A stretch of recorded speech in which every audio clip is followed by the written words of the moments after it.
Chapter 1. Beginnings in a Small Village. My name is Aisha, and this is my story. I was born in a small, forgotten village surrounded by fields that stretched as far as the eye could see. Life was simple there, but not easy. My family was poor, struggling to make ends meet every day. My father worked as a laborer, toiling in the fields from sunrise to sunset, while my mother did what she could to support us, often skipping meals so that my brother and I could eat.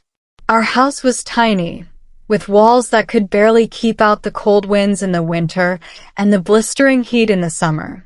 The roof leaked when it rained, and the floor was made of dirt. But it was home, and I loved it because it was all I knew. I remember playing in the fields with my brother, laughing as we chased each other through the tall grass.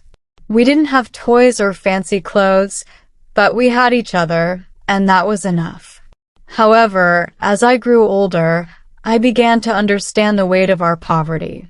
I saw the worry in my parents' eyes as they discussed how they would pay for our food and clothes. I felt the sting of hunger when there wasn't enough to eat. And I knew that if I wanted a better life, I would have to work hard and never give up. Chapter 2. The Struggle for Education. Education was a luxury in our village, and for girls, it was even more difficult to come by.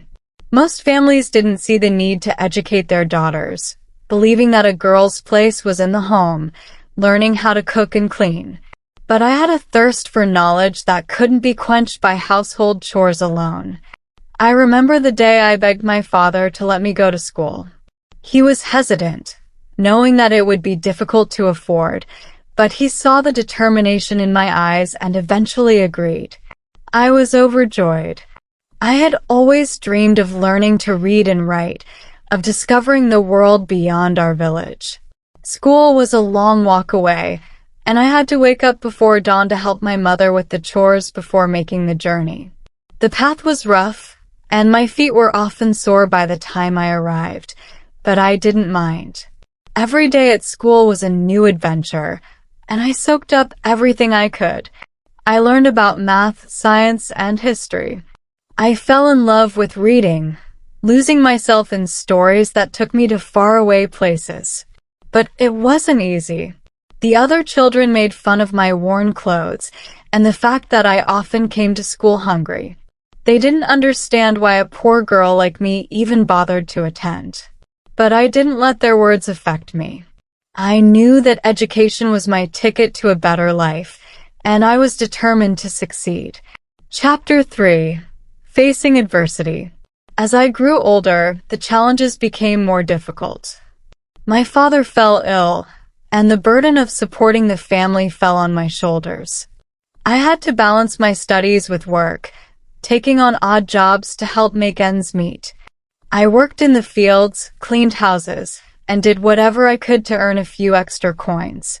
There were times when I thought about giving up, when the weight of my responsibilities felt too heavy to bear.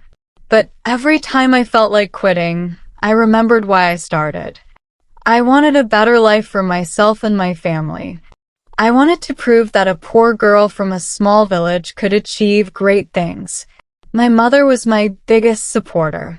She encouraged me every day, telling me that I could achieve anything I set my mind to. Her words kept me going, even when the days were long and the nights were filled with worry. Chapter 4. A Ray of Hope. After years of hard work and perseverance, I graduated from school. It was one of the proudest moments of my life. But I knew that my journey wasn't over yet. I wanted to go to college, to continue my education and pursue a career that would allow me to support my family. But college was expensive, and we didn't have the money. I applied for scholarships, wrote countless essays, and attended interviews, all while continuing to work and support my family.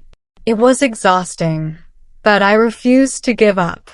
One day, I received a letter that would change my life. I had been awarded a full scholarship to a college in the city. I couldn't believe it. All my hard work had paid off. I was going to college. Leaving my village was bittersweet. I was excited to start a new chapter in my life, but I knew I would miss my family and the place that had shaped me. My mother hugged me tightly before I left, telling me how proud she was of me. I promised her that I would make the most of this opportunity and that I would come back to take care of them once I had a good job. Chapter 5. The City of Dreams. The city was overwhelming at first. It was loud, busy, and filled with people from all walks of life. But it was also full of opportunity, and I was determined to make the most of it. College was a whole new world. The classes were challenging and the workload was heavy, but I loved every minute of it. I made new friends, learned new things, and slowly started to build a life for myself in the city. But even in the city, the shadow of my past followed me. I still had to work to support myself, taking on part-time jobs while attending classes. There were days when I barely had enough to eat, but I had been through worse. I knew how to survive. I studied hard, knowing that my education was the key to a better future. I also started to dream bigger. I wanted to become a teacher, to go back to my village and help other girls like me get an education. I wanted to show them that they could achieve anything, no matter where they came from. Chapter 6. The Road to Success. After years of hard work, I graduated from college with honors. It was a moment of triumph, a testament to everything I had overcome. But my journey was far from over. I needed to find a job, and I knew it wouldn't be easy. I applied to countless schools, facing rejection after rejection, but I didn't give up. I knew that if I kept trying, eventually someone would give me a chance. And finally, they did.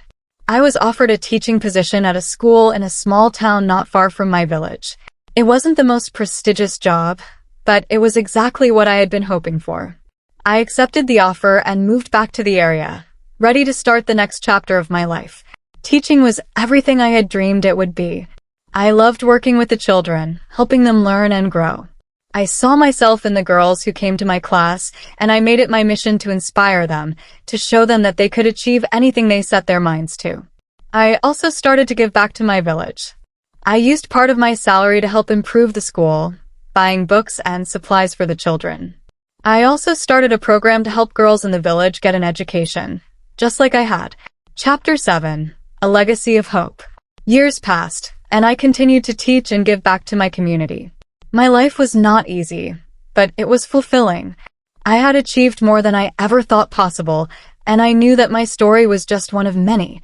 I often thought about my journey, about how far I had come from that small, forgotten village. I thought about the struggles I had faced, the challenges I had overcome, and the people who had helped me along the way. And I knew that my journey wasn't just about me. It was about all the girls who came after me, who looked at my story and saw hope. It was about the children I taught, who would go on to achieve great things of their own. My name is Aisha, and this is my story. It is a story of hope, of determination, and of the belief that no matter where you come from, you can achieve anything you set your mind to. It is a story that I hope will inspire others to never give up, to keep fighting for their dreams, no matter how difficult the journey may be. And as I sit here, sharing my story with you, I want you to know that if I can do it, so can you.